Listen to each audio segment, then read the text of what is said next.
ಎಲ್ಲರಿಗೂ ಶುಭೋದಯ. ನನ್ನ ಹೆಸರು ಡಿಂಪ. ನಾನು 4ನೇ ತರಗತಿಯಲ್ಲಿ ಓದಿಸು. ಯಾರಿಗಂದ್ರೆ ಕತೆ ಇಷ್ಟ ಇರಲ್ಲ? ಚಿಕ್ಕ ಮಕ್ಕಳಿಂದ ದೊಡ್ಡವರವರೆಗೂ ಕತೆ ಅಂದ್ರೆ ಇಷ್ಟನೇ ಇರುತ್ತೆ. ಅದಕ್ಕೆ ನಾನು ಚಿಕ್ಕ ನೀತಿ ಕತೆ ಹೇಳ್ತೀನಿ. ಒಂದು ದೊಡ್ಡ ಆಸ್ಥಾನದಲ್ಲಿ ಒಬ್ಬ ರಾಜ ಇದ್ದ.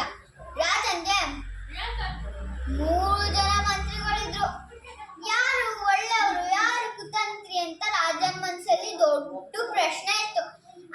ಅದನ್ನ ತಿಳ್ಕೊಳ್ಳಕ್ಕೆ ರಾಜ ಒಂದಿನ 3 ಜನ ಮಂತ್ರಿಗಳಿಗೂ ಒಂದೊಂದು ಚೀಲ ಕೊಟ್ಟು ಹೇಳ್ದ, ಮಂತ್ರಿಗಳೇ, ನೀವು 3 ಜನನು ಕಾಡಿಗೆ ಹೋಗಿ ಒಳ್ಳೆ ಹಣ್ಣನ್ನು ಆರಿಸಿ ತಗೊಬನ್ನಿ ಅಂತ ಹೇಳ್ದ.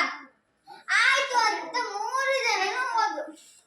ಮೊದಲೇ ಅವನು ಪ್ರಾಮಾಣಿಕವಾಗಿ ರಾಜ ಅವರು ಹೇಳಿದ್ದಾರೆ, ಆರಿಸಿ ಕಿತ್ತು ಒಳ್ಳೆ ಹಣ್ಣನ್ನ ತಗೊಬರ್ಬೇಕು ಅಂತ. ಅದಕ್ಕೆ ಆರಿಸಿ ಕಿತ್ತು ಕಷ್ಟಪಟ್ಟು ಕಿತ್ತದ. ಎರಡನೇ ಅವನು ಸ್ವಲ್ಪ ಕುತಂತ್ರಿ ಬುದ್ಧಿ. 1,00,000 ಹತ್ತತ್ರ ಅನ್ನಿ.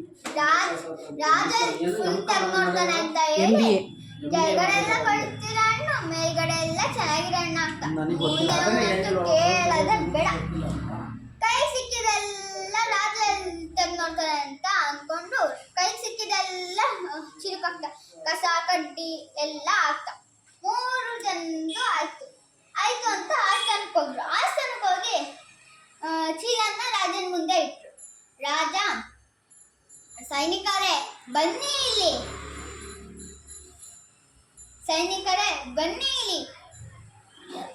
3 ಜನ ಮಂತ್ರಿಗಳನ್ನು ಒಂದೊಂದು ಕೋಣೆಯಲ್ಲಿ ಬಂಧಿಸಿ ಅವರವರು ಅಣ್ಣನು ತಂದಿರೋದನ್ನ ಅವರೇ ತಿನ್ನಲಿ, ನೀವು ಊಟವನ್ನು ಹಾಕಬೇಡಿ ಅಂತ ಹೇಳ್ತಾನೆ. ಆಯ್ತು ಅಂತ ಸೈನಿಕರು 3 ಜನನ ಬಂಧಿಸ್ತಾರೆ. ಬಂಧಿಸಿ ಮೊದಲನೇ ಅವನು ತುಂಬಾ ಪ್ರಾಮಾಣಿಕವಾಗಿ ಕುಯ್ದ ಹಣ್ಣನ್ನ ತಿಂದಿ ಆರೋಗ್ಯವಾಗಿ ಬಂದ. ಎರಡನೇ ಅವನು ಕೊಳ್ತಿರೋ ಹಣ್ಣೆಲ್ಲ ತಿಂದಿ ರೋಗಿಯಾಗಿ ಹೊರಗಡೆ ಬಂದ.